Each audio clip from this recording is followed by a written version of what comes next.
ללב. לוקחים ללב. כי מעשים טובים זה לא רק יום אחד. בהגשת אלכס גליל, עמרי ברון ומיטל שוקרון. מפיקה רויטל מיכאלי. קוראים לי לורצה שלילובה ואני נכה ואני חברה בעמותת אתגרים. אני פעילה שמה בפניים, בג'יפים, סקי מים, סקי שלג. הנכים רוכבים על אופני יד, גם אני רוכבת על אופני יד, ונשמח מאוד שעוד הנכים יגיעו ועוד מתנדבים יגיעו. פעם בחודשיים בערך אנחנו מנסים לטיולי כיף, למרות שאני רוכבת בג'יפים, וכשאני עושה את זה באופניים זה וואו אמיתי.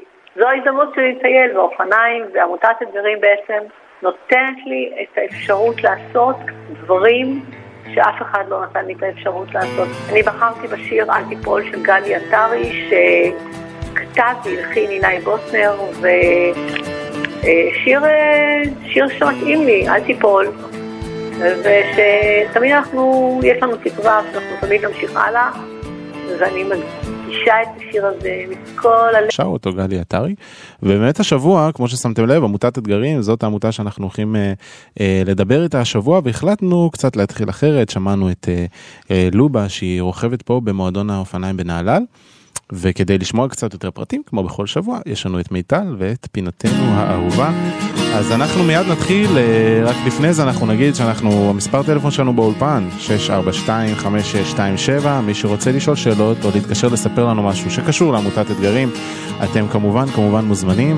אבל מה זה עמותת אתגרים? בואו נשמע קודם כל את מיטל. שים לב, עמותה לפניך. אתגרים, עמותה שלא למטרת רווח, נוסדה בראשית 1995 על ידי גרעין של נכי צה"ל, נכים אזרחיים ואנשי שיקום בכירים. מטרתם לשקם פיזית, נפשית וחברתית ילדים, נוער ובוגרים באמצעות פעילות ספורט אתגרי ונופש פעיל חוץ מועדוני. עמותת אתגרים מוציאה נכים על חיק הטבע, משלבת אותם בחברה ומאפשרת להם שוויון הזדמנויות, ומוכיחה כי גם הם יכולים להיות ולחיות כמו כולם.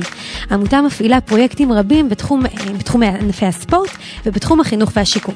אחד מהפרויקטים זה ליווי של בני נוער בעלי מוגבלויות משלב ההכנה לגיוס ועד לתום השירות. פעילות נוספת היא פעילות עם ילדים בעלי צרכים מיוחדים, והפרויקט האחרון, שהוא רק אחד מכל הפרויקטים, פרויקט הגלגולון, שמאפשר גם לנכים קשים לצאת ולטייל בשביל ארצנו.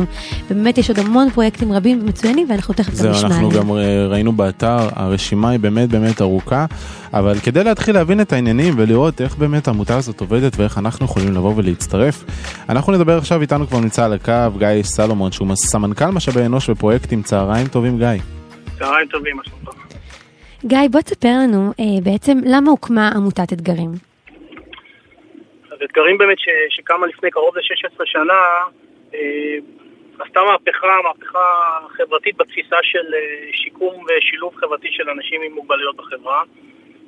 התפיסה שעומדת בבסיס פעילות העמותה היא ששיקום אמיתי יכול להגיע רק דרך שילוב אמיתי, ושילוב אמיתי יכול להגיע רק דרך פעילות שתעשה בתוך החברה ולא בשולי החברה. ומתוך זה בחרה העמותה לקחת את הכלי האתגרי, את אותה פעילות אתגר בטבע, כדרך לשקם אנשים עם מוגבלויות בארץ. לקחת אנשים ולהוציא אותם מהמועדונים, להוציא אותם ממרכזי הטיפול, החוצה אל הטבע, אל החברה, ולקיים פעילות משותפת ביחד עם כלל האוכלוסייה, ולא פעילות שהיא נפרדת ממנה. וזאת אומרת, יש שיתוף פעולה עמוק, זאת אומרת, מצד אלה מהנכים, אלה שמשתתפים בעצם בתוכנית, הם רוצים, או שזה קצת קשה בעצם לגרום להם להשתתף, ולהרגיש שהם חלק מכולם, ולא חלק מהשוליים? כמו כל מהפכה, היא נעשית בשלבים. השנים הראשונות בעמותה הוגשו באמת לקבלת הכרה, גם הכרה ציבורית, גם הכרה ממשלתית, וגם הכרה מצד האוכלוסייה עצמה, בזכאות שלהם להיות כשווים מול שווים. זה תהליך לא פשוט, הוא לוקח הרבה שנים. אנחנו יכולים להגיד שהיום המהפכה מצליחה בגדול, אני לא יכול להגיד שהיא הושלמה. אנחנו עדיין עובדים, לעמותה יש הכרה מאוד רחבה בארץ, אנחנו עובדים עם חלק גדול ממשרדי הממשלה, זכינו בלא מעט פרסים, שהאחרון ביניהם הוא אות הנשיא למתנדב. אות נשיא, נכון. והעבודה רבה היא לפנינו, גם לתקשורת מן הסתם יש חלק במהפכה הזאת, ולקחת ולגרום לאנשים לדעת שאנחנו קיימים, שהאופציה הזאת עומדת בפניהם, והחלק המיוחד שאנחנו עושים באמת זה להגדיל את הנגישות לפעילות שאנחנו עושים. ואם בתחילת הדרך אנשים עם מוגבלויות יכלו רק לחלום אולי על להפליג בצירות מפרץ, לרכב על אופניים, לעשות סקי, לצלול וכל מה שאנחנו עושים, היום זה משהו שהוא כמעט, אפשר להגיד שכבר כמעט במיינסטרים ובשגרה. כן, באמת. באמת אחת המטרות בתוך תוכנית יפה כמו שלכם, זה באמת לגרום לעוד אנשים מאזור הצפון לדעת שאנחנו קיימים ושהם יכולים לקחת חלק בפעילות. בדיוק, ואנחנו באמת מקווים שזה עוזר, אבל באמת, אתה קצת אמרת את זה על קצה המזלג, יש המון פרויקטים, כי אתם פונים להמון קהלים בעצם, להגיד נכים ומוגבלים, זה דבר נורא גדול, וכל בן אדם יש לו את הסיפור האישי שלו, ואת הדבר הקטן שלו, ובאמת בואו אולי תספר לנו אתה בתור אחד שבעצם אחראי ומנהל את הפרויקטים האלה, משהו שהוא נוגע ללבך, פרויקט אחד שבאמת הוא חשוב לך במיוחד. אתה עכשיו רוצה לסבך אותי. באמת מה שמיוחד באתגרים זה שהיא באמת היא פונה לאוכלוסייה מאוד רחבה, אין לנו למעשה בכלל תנאי קבלה. אנחנו עובדים עם אוכלוסיות מכל המגזרים, אנחנו עובדים עם יהודים, ערבים ועם דרוזים ועם בדואים, עם נכים מלידה, עם נכי צה"ל, ובאמת עם טווח מאוד רחב. ומתוצאה מזה, כמו שאמרתי, יש לנו המון פרויקטים. אני חושב שבאמת הפרויקט המרכזי שלנו, שהוא פרויקט שאנחנו עובדים איתו בחינוך המיוחד, הוא פרויקט שמקיף קרוב ל4,000 ילדים בשנה מכל מסגרות החינוך המיוחד. הוא מאפשר לילדים לטעום פעילות אתגר שאף אחד אחר לא עושה להם. פרויקט שנעשה בשיתוף משרד החינוך כבר שנה כמעט עשירית. יש לנו עוד 2-3 פרויקטים באמת יוצאי דופן, בין אם זה פרויקט שנקרא ספינה שטה, פרויקט שמטפל בחיילים שהובחנו כפוסט-טראומטיים, ויש לנו שם חבר'ה שמטופלים אצלנו בפעילות ימית. נמצאים שם חבר'ה מכאלה שהיו בשבי בסוריה ומצרים ביום כיפור, ועד חבר'ה ממלחמת לבנון האחרונה. שבאמת המפגשים האלה שלהם, זה הנקודה שמרפאת אותם בעצם, כמה שעות האלה בשבוע או בתקופה שהם חווים את השקט שלהם עם האנשים שמבינים רק אותם ויודעים, וזה בעצם סוג של ריפוי. יש שם לא מעט אנשים שזה המקום היחידי שהם יוצאים אליו מהבית, לפעילות, לסירות, שם בים יש להם את השקט שלהם, וזה רק פעילות אחת. יש לנו בקישון במעגן הדייק בחיפה מועדון שייט שמפעיל אנשים עם מוגבלויות, וחבר'ה שם אחת לשבוע נפגשים, וזה המפלט שלהם ככה מהיום-יום, מהקשיים של היום-יום, לצאת לים, לשקט, להתמודד עם איתני הטבע, מה שנקרא, ולהרגיש שהם שווים, שהם חלק מהקהילה. אז קודם כל, באמת, אני חושבת שאתה קצת אפילו מצטנע, כי יש עוד כל כך הרבה פרויקטים וכל כך הרבה דברים שאני לפחות ראיתי באתר, אם זה גם באמת הכשרות מדריכים בווינגייט, גם כדי שיוכלו לעזור, זה מהפן באמת של היותר אלה שמתנדבים ואלה שעובדים. ובאמת מה שרציתי לשאול זה, אני יודעת שיש באמת מתנדבים שהם בעיקר שינשינים, בני שנת שירות ושירות לאומי. עכשיו אם נגיד בן אדם שהוא כבר עבר את הגילאים האלה, והוא סטודנט נגיד, סתם לצורך העניין, איך הוא יכול להתנדב ולעזור לכם? באמת ערך ההתנדבות הוא אחד הערכים שנמצאים בחזון של העמותה, והעמותה היום מפעילה קרוב ל-300 מתנדבים בכל הארץ. המתנדבים האלה מגיעים מכל שכבות הגיל. המתנדבי שנת שירות זה באמת חלק מהם, אבל יש לנו מתלמידים דרך יחידות צבאיות, חברות עסקיות שחלק מפרויקט מאוד גדול שנקרא אמץ כיתה אצלנו. מתנדבות לא רק לתרום כסף אלא גם להביא את העובדים ולקחת חלק בפעילות. סטודנטים, מכל בני החברה, ואנחנו באמת נפל בידינו הזכות לראות את הצד היפה של המדינה הזאת, ויש לצד יפה לא קטן. וכל מי שרוצה להתנדב אצלנו למעשה יכול דרך האתר של העמותה להיכנס, למלא פרטים, נושא התנדבות, להגיש בקשה, ואנחנו נפנה אליו, ואנחנו איפה שזה יתאים נוכל באמת לקלוט אותו. מתנדבים אצלנו משרתים בכל המגזרים, אם זה בהתנדבות בתוך הפעילויות עצמם, אם זה בעזרה מסביב בתחומי המקצוע שלהם. יש באמת המון תחומי התנדבות שניתן לעשות. באמת הדברים באמת פתוחים, ואני חושב פתוחים לכולם, כל מי שרק רוצה כמובן מוזמן, ואנחנו גם ניתן יותר מאוחר את כתובת האתר ואת הטלפון. ואותך אנחנו רוצים לשאול לפני סיום, איזה שיר אתה בחרת? אני בחרתי את שיר תקווה של שיר מימון ושמעון בוסקילה, כי זה בעיקר מה שאנחנו נותנים. אנחנו נותנים תקווה ואנחנו נותנים אפשרות וחופש בחירה, שזה החלק הכי חשוב. כולנו יש לנו חופש בחירה לעשות מה שאנחנו רוצים. אנשים עם מוגבלות לא תמיד ניתנת חופש הבחירה, וכשאתה נותן להם את זה אתה רואה שהם מסוגלים לעשות כל דבר לפעמים הרבה יותר טוב ממה שאחרים עושים. תודה רבה. תודה לך, שיהיה לכם המון בהצלחה בהמשך. תודה. להתראות. זה שיר מקסים. כן, תודה רבה להם. באמת, שיר תקווה, מילים של מיכאל וקנין ולחן של שמעון בוסקילה, שבכלל נכתב לפי דעתי למירי מסיקה, נכון? והם לקחו אותו ככה תחת חסותם. חברים, עמותת אתגרים עוסקת בכל כך הרבה פרויקטים, ובכל כך הרבה דברים, ופונה לכל כך הרבה אנשים, ובאמת אנחנו בתחקיר שעשינו לקראת התוכנית מיטל, אני חושב שאת תסכים איתי, נורא מרגש. מאוד מרגש, אני גם יכולה להגיד שאחד המוטואים והמשפטים הכי מרכזיים שהיו באתר, זה משפט שאומר, רוח האדם יכולה לגוף. וזה באמת ככה מסכם את כל האמונה הזאת והאפשרות שאנשים נכים, שמי חשב בכלל שהם יכולים לעשות פעילויות כאלה, אני אפילו מתקשה בסקימיים או ברכיבה על אופניים, והם עושים את זה כמו גדולים. זאת הגדולה באמת לצאת לפעמים שאנחנו מגיעים לכאלה רגעים לא נעימים בחיים, לצאת מזה ולצאת מזה כמו גדולים ולעלות הלאה. ואני חושב שעמותת אתגרים מגיעה בדיוק באותו שלב כדי לבוא ולעזור. אבל אנחנו עכשיו נשמע קצת מספרים על עמותת אתגרים, מה הולך שם מבפנים, בואו נשמע.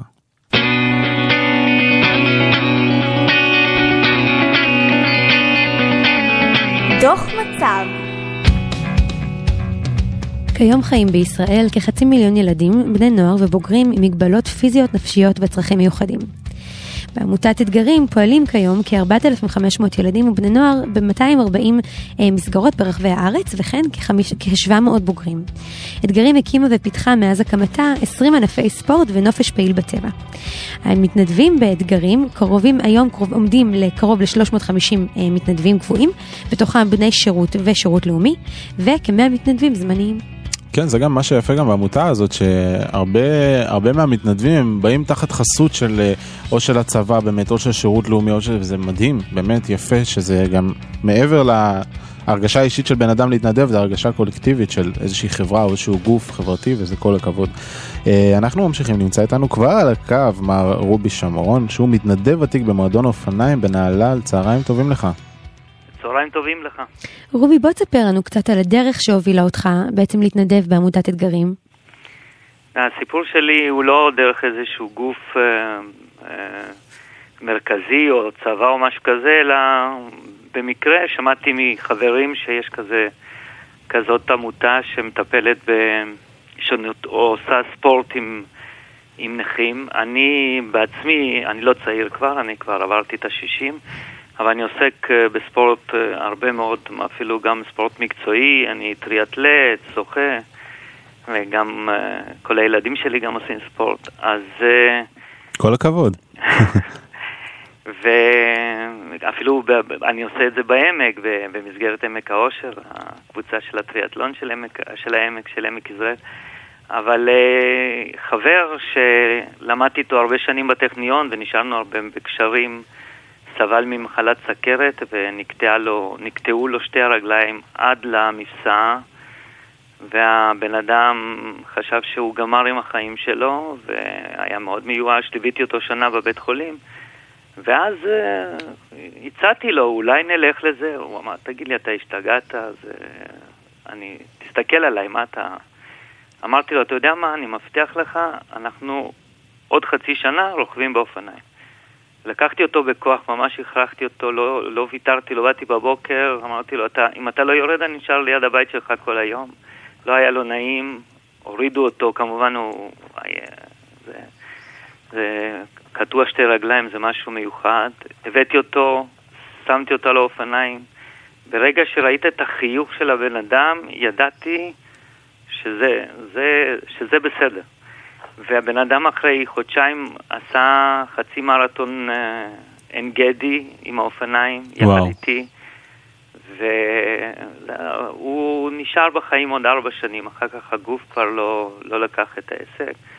המשפחה החליטה שאנחנו הערכנו את החיים שלו ונתנו מטרה לחיים שלו לעוד 5 שנים, 4 שנים,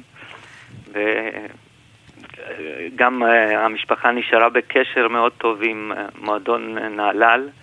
הם אימצו אותנו, מריפים עלינו כל טוב, נתנו לנו תרומות בעשרות אלפי שקלים, פריג'ידר, מדחס, עגלה לאופניים. כל חג הם מגיעים לתת לנו לתת לנו, להביא עוגות ולברך אותנו, וכל הילדים מתייצבים, זאת משפחת קנר, אני יכול להגיד את השם. הבנו שגם אתה בעצם עובד בבתי זיקוק, והצלחת באמת לגייס ככה גם את מקום העבודה. כן, גם את בתי זיקוק גייסתי כמאמצת לא רסמית, לא עושים מזה הרבה רעש, בצורה מאוד מוצנעת, אבל מאוד מאוד אינטנסיבית. בתי זיקוק ימצאו את מועדון נהלל, כלומר התרומות הולכות לאתגרים, אבל הבקשה היא שהתרומות ילכו באופן מיוחד למועדון הרכיבה בנהלל, וקיבלנו מהם את העברת המועדון ממקום למקום, את המשטחים, מחולות, תרמו לנו בשנה שעברה 2 זוגות אופניים שזה מאוד יקר. 25,000 שקל, שזה לא זול. וככה אני הגעתי אז עם חבר, ונשארתי גם בגלל החבורה המופלאה הזאת של הנכים, שפשוט אין מילה אחרת להגיד שהם, זו חבורה שאתה רואה את הכוח שלהם, אתה מבין שכל הדברים שלך וכל הבעיות שלך זה בטל ב-60. ללא ספק, סיפור מדהים בעיניי, באמת איך אתה עשית את זה ואיך גרמת לחבר שלך, זה באמת אולי, כמו שהמשפחה אמרה, להאריך את החיים שלו בעוד 4-5 שנים, וברגע שהוא הרגיש שזה המקום הנכון בשבילו, אני חושב, ושם כן הוא יכול לעשות את מה ש... לא, הוא לא חשב שהוא לא האמין שהוא עוד יכול לעשות משהו, הוא אמר, החיים שלי נגמרו, וברגע שהוא הרגיש, פתאום, אתה יודע מה, בביקור הראשון שלנו, הוא נסע 900 מטר, מדדתי את זה, על המטר. הבחור חזר עם כזה חיוך וכזה אושר, שהוא התחיל לצעוק, אני רוצה לקנות כאלה אופניים, אני רוצה לבוא כל יום, וכל זה, אתה מבין, וזה עשה לי גם כן משהו. כן, זה בעצם נותן את הכל, בעצם. כן. בשביל זה שווה. אבל באמת אני רוצה לשאול אותך שאלה שאולי קצת... אתה תגיד מהצד, עם הניסיון שלך, אתה מצד אחד, כן, באת ועשית ולקחת את חבר שלך ולא הייתה לך בעיה, אבל איך מתנדבים חדשים, בוא נגיד, ששומעים אותנו אולי עכשיו, איך הם מתגברים על החששות שלהם? בכל זאת, יש איזשהו חשש בהתחלה. שאלה מאוד טובה. תראה, יש חשש, קודם כל, יש אנשים שהם נרתעים מנושא של נכים. וזה, אני אחזור על זה אולי טיפה אחרי זה, אבל יש מתנדבים שרוצים לבוא, והם לא יודעים איך אני ארכב על אופניים, איך אני ארכח, נגיד, עוד בן זוג על אופני טנדם, נגיד, אנחנו מבקשים ממתנדבים לא רק ללוות אופניים רגילים, או לרכב באופני ידיים, אלא גם לקחת בחור עיוור, ולשים אותו מאחוריך, ולהוביל אותו. אז יש לנו מין, לא טקס קבלה, אבל יש לנו שיטה שקודם כל מתנדבים חדשים מצטרפים לחבורה באופן מיידי, לא, יש איזשהו רישום לנושא של ביטוח, אבל אנחנו לא מפלים אף אחד, ואנחנו מקבלים כל אחד בשמחה, ואומרים שאתה לא מחויב לבוא כל יום שישי וכל שבוע, אתה יכול לבוא מתי שאתה רוצה, באיזה תדירות שאתה רוצה, העיקר שתבוא. המתנדבים הוותיקים מלווים את המתנדבים החדשים בהדרכה, ולנושא הספציפי הזה, שהוא החשש הכי גדול, זה איך אני אקח מישהו על זוג אופניים מאחוריי, שזה באמת יש איזושהי בעיה טכנית בנושא הזה של איזשהו ניסיון, אז אנחנו בדרך כלל מוציאים 2 מתנדבים, אחד ותיק ואחד חדש, כזוג, וגם אנחנו מתרגלים את הבחור שיושב מאחורה בהתחלה, וגם לסגור עיניים ולדמות איך הוא מרגיש, איך עיוור מרגיש כשהוא נוסע מאחוריו, ואחר כך כמובן המתנדב החדש עובר קדימה, והוא מרכיב את המתנדב הישן, וברגע, תוך רכיבה 1 או 2, מקבלים את המיומנות להוביל אופני זוגות, טנדם. זאת אומרת, זה אפשרי והרבה עושים את זה? עושים את זה הרבה, ויש לנו תחלופה מאוד גדולה של מתנדבים, אבל תמיד יש, וזה... תמיד יש. כן. החשש השני הוא חשש של הרתיעה מנכים. וזה, אני יכול לספר לכם את הסיפור האישי שלי. אמרתי לכם, יש לי 6 ילדים. הבת הקטנה שלי, שהיא שחיינית ברמה ארצית, רותם, היא עד גיל 7, זאת אומרת, היא מזל, כמו מזל בתולה כזה. היא לא מסוגלת לראות משהו לא מושלם. היא לא הייתה מסוגלת להסתכל על ילד שחסר לו כף רגל, או ילד שיש בו איזשהו מום. כשביקרתי את החבר שלי בבית חולים אחרי קטיעת רגליים, היא ישבה שעתיים במרפסת ולא נכנסה, והיא הלכה עם הגב אליו כי לא יכלה לראות אותו. לקחתי אותה להתנדב בתור בת 7 עם האופניים שלה. היום הילדה הזאת בשבילה נכה זה בן אדם רגיל לחלוטין.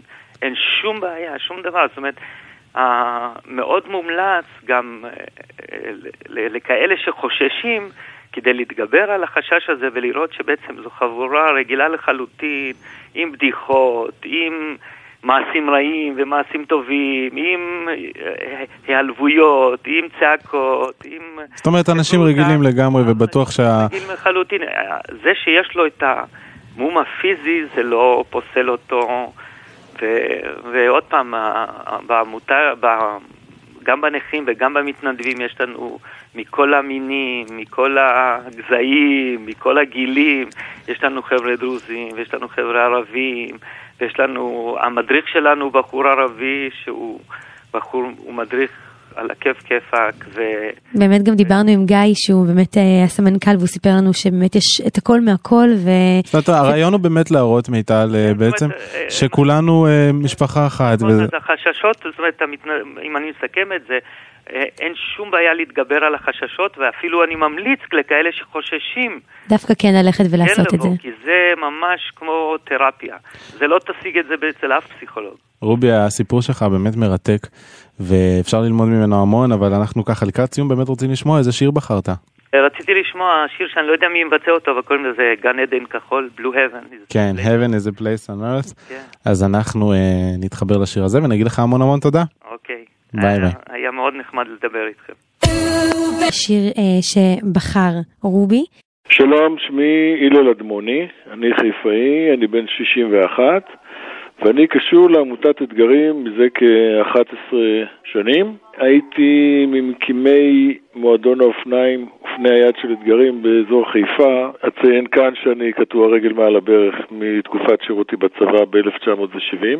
המתנדבים בחלקם הגדול מביאים מעצמם, זאת אומרת חלק מהם נמצאים במקומות עבודה מסוימים והם גורמים למקומות העבודה לתרום כסף, לתרום ציוד, לתרום כל מיני דברים בשביל לשפר לנו את תנאי הרכיבה, תנאי האחסון. בחרתי את השיר כשאלוהים ברא בפעם הראשונה של מתי כספי, שאני אוהב אותו המון שנים, ואני מקדיש אותו לחמשת נשותיי, אשתי ציפי וארבע בנותיי, קרן, נגר, רעות וצורי, ושיהיה לכולם יום טוב. שאלוהים אמר בפעם הראשונה יהי אור,